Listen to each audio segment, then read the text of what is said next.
हरे कृष्णा। जय श्री गणेश। आज हम विनायक चतुर्थी की व्रत कथा करने जा रहे हैं। विनायक अर्थात श्री गणेश।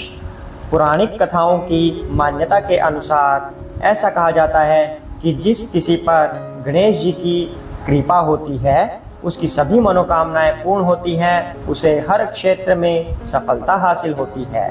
तो आइए श्री गणेश की यही विनायक चतुर्थी की कथा हम करने जा रहे हैं। जय श्री गणेश। श्री गणेश चतुर्थी व्रत की पौराणिक कथा के अनुसार एक बार भगवान शिव तथा माता पार्वती नर्मदा नदी के किनारे बैठे थे। वहां माता पार्वती ने भगवान शिव से समय व्यतीत करने के लिए चौपड़ खेलने को कहा।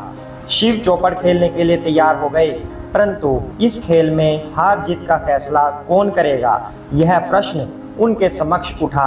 तो भगवान शिव ने कुछ तिनके एकत्रित कर उसका एक पुतला बनाकर उसकी प्राण प्रतिष्ठा कर दी और पुतले से कहा, बेटा हम चौपड़ खेलना चाहते हैं, परंतु हमारी हार जीत का फैसला करने वाला कोई नहीं है, इसीलिए तुम बताना कि हम दोनों में से कौन हारा और कौन जीता। उसके बाद भगवान शिव और माता पार्वती का चौपड़ खेल शुरू हो गया। यह खेल 3 बार खेला गया और संयोग से तीनों बार माता पार्वती ही जीत गईं। खेल समाप्त होने के बाद बालक से हार जीत का फैसला करने के लिए कहा गया, तो उस बालक ने महादेव को विजयी बताया। यह सुनकर माता पार्वती क्रोधित हो गई और क्रोध में उन्होंने बालक को लंगड़ा होने, कीचड़ में पड़े रहने का श्राप दे दिया।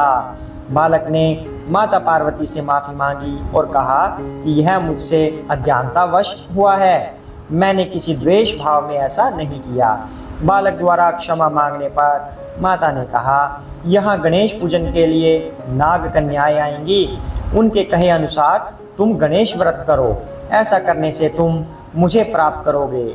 यह कहकर माता पार्वती शिव के साथ कैलाश पर्वत पर चली गई। 1 वर्ष के बाद उस स्थान पर नाग कन्याएं आई। तब नाग कन्याओं से श्री गणेश के व्रत की विधि मालूम करके उस बालक ने 21 दिन लगातार गणेश जी का व्रत किया। उसकी श्रद्धा से गणेश जी प्रसन्न हुए। उन्होंने बालक को मनोवांछित फल मांगने के लिए कहा। उस पर उस बालक ने कहा, हे विनायक, मुझ में इतनी शक्ति दीजिए कि मैं अपने पैरों से चलकर अपने माता पिता के साथ कैलाश पर्वत पर पहुंच सकूं और वे यह देख प्रसन्न हो। तब बालक को वरदान देकर श्री गणेश अंतर्ध्यान हो गए। इसके बाद वह बालक कैलाश पर्वत पर पहुंच गया और कैलाश पर्वत पर पहुंचने की अपनी कथा उसने भगवान शिव को सुनाई। चौपड़ वाले दिन से माता पार्वती शिव जी से विमुख हो गई थी, अतः देवी के रुष्ट होने पर भगवान शिव ने भी बालक के बताए अनुसार 21 दिनों तक श्री गणेश का व्रत किया। इस व्रत के प्रभाव से माता पार्वती के मन से भगवान शिव के लिए जो नाराजगी थी वह समाप्त हो गई। तब यह व्रत विधि भगवान शंकर ने माता पार्वती को बताई। यह सुनकर माता पार्वती के मन में भी अपने पुत्र कार्तिकेय से मिलने की इच्छा जागृत हुई।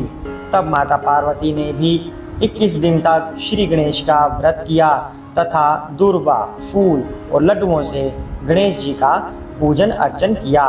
व्रत के 21वें दिन कार्तिकेय स्वयं माता पार्वती जी से आ मिले। उस दिन से श्री गणेश चतुर्थी का यह व्रत समस्त मनोकामनाओं की पूर्ति करने वाला व्रत माना जाता है। इस व्रत को करने से मनुष्य के सारे कष्ट दूर होकर मनुष्य को समस्त सुख सुविधाएं प्राप्त होती हैं। जय श्री गणेश। आशा करते हैं आपको यह कथा पसंद आई होगी।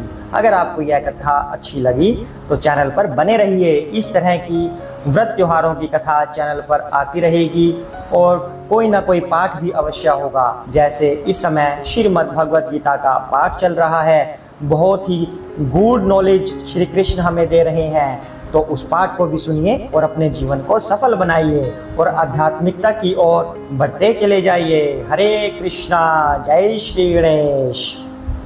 भगवत शरण चैनल में आपका सदैव स्वागत है।